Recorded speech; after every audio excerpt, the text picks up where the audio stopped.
Kita tuh terlalu banyak pejabat yang ingin tampil cari panggung terus statement sendiri-sendiri. Itu yang buat saya tuh jujur pusing gitu. Kenapa? Karena di satu sisi jangan menggeser bahwa seolah-olah rakyat yang tertekan nih. Ya kan? Kesehatan itu adalah sebuah fasilitas yang disediakan dan dijamin oleh negaranya. Rakyat mana yang pengen dia sakit?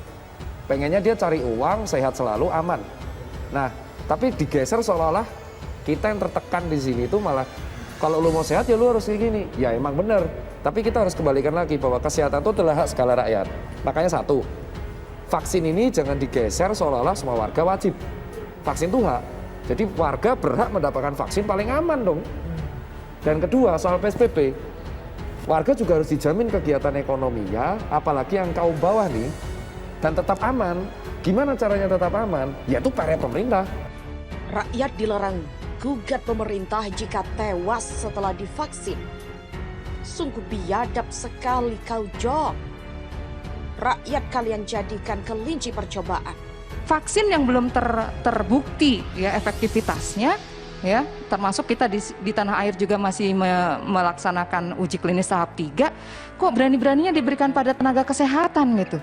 Kalau kemudian dampaknya ini yang tadi saya sebutkan, naudzubillah min dzalik gitu ya. Mencetak tenaga kesehatan baik dokter dan perawat ini bukan waktu yang sebentar, perlu waktu yang lama, proses yang panjang seperti itu. Sehingga hal-hal seperti ini seharusnya bisa dijelaskan oleh pemerintah, begitu ya. Saya seringkali mendapatkan tanggapan sinis dari masyarakat yang apatis. Ya kalau memang belum pasti keamanannya, efektivitasnya, kebermanfaatannya, ya yang bikin keputusan aja duluan yang disuntik gitu. Nanti kalau hasilnya bagus baru rakyat. Bukan hanya warga masyarakat biasa yang tidak mau divaksin. Para medis, tenaga medis banyak nggak mau divaksin. Orang banyak yang cerita ke saya. Di ruangan ini tuh dokter Ripka Ciptaning itu dokter udah puluhan tahun. Nggak mau dia divaksin. Ini ada dokter gigi nih. Saya nggak tahu nih dokter gigi Putisari. Tapi dia bisik-bisik kemarin sama saya tunggu dulu lah orang-orang udah aman semua orang divaksin baru saya ikut vaksin. Kan ada yang berpikiran begitu. Tadi itu pertanyaannya Ibu Neti itu bagus tuh. Kalau semua para medis di sekian juta orang, 1,2 juta kalau nggak salah tadi itu divaksin semua, kalau lewat gimana? Siapa yang ngurusin kita? Ini penting ini. Apakah ini sudah pernah diuji cobakan atau disuntikkan di negara lain? Ini jenis ini loh, vaksin ini. Misalnya katakanlah di Cina. Sudah pernah nggak orang Cina pakai ini? Jangan di kita, mereka dagang ke kita, disuntikan ke kita. Itu sama dengan jual sepatu. Mereka nggak pakai, tapi kita dipakaikan di sini. Harusnya tidak boleh begitu. Harus benar-benar dipastikan bahwa memang yang diberikan kepada rakyat Indonesia adalah yang terbaik, bukan karena kita bisa melobi pihak-pihak tertentu. Dua hal itu yang sesungguhnya yang saya tangkap, pribadi tangkap ya, mungkin saya salah, dari Ripka Ciptaning. Jadi jangan dikomersialkan dan dia masih meragukan COVID-19 vaksin itu. Nah, dua hal ini harus ditangkap sebagai sebuah realita yang tentu banyak juga di pikiran rakyat Indonesia yang tidak bisa dinafikan begitu saja.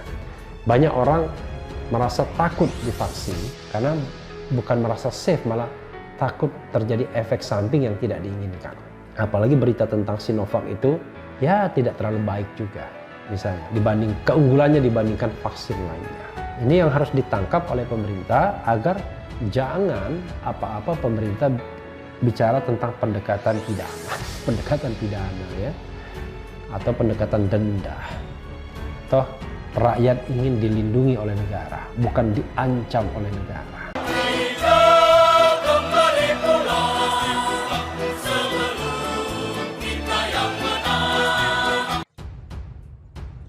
Nah lo, Indonesia diminta tak boleh gugat jika vaksin corona punya efek membahayakan. Gelora.co. Indonesia tak boleh gugat jika vaksin COVID-19 bermasalah, bahkan jika vaksin COVID-19 ada efek sampingnya.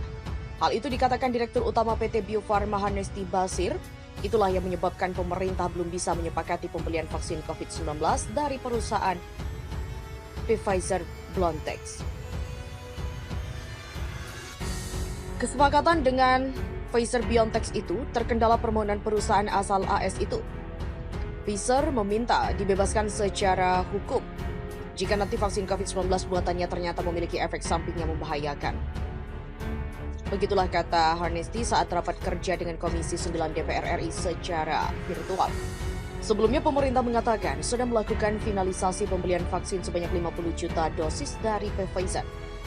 Maka dari itu, kata Harnesti, pemerintah saat ini sedang melakukan negosiasi lanjutan kepada pihak Pfizer agar proses pemesanan vaksin asal Inggris tersebut bisa masuk ke Indonesia. Sebelumnya, kebutuhan vaksin Indonesia untuk 180 juta orang sebesar 426 juta, namun saat ini yang baru dipesan sebesar 329 juta dosis dengan perincian Sinovac sebanyak 125 juta dosis, Pfizer sebanyak 50 juta dosis, AstraZeneca sebanyak 50 juta dosis, dan Novavax sebanyak 50 juta dosis. Selain itu ada juga dari COVAX atau Gavi sebanyak 54 juta dosis vaksin. Dengan demikian total dosis vaksin yang sudah kontrak pasti sebesar 329 juta dosis vaksin. Sementara Ripka PDIP kembali kritik Menkes. Vaksin Sinovac sebetulnya barang rongsokan di Cina. Anggota DPR Komisi 9 dari Partai Demokrasi Indonesia Perjuangan Ripka Ciptaning mengibaratkan vaksin COVID-19 buatan Sinovac sebagai barang rongsokan dari negara asalnya Cina.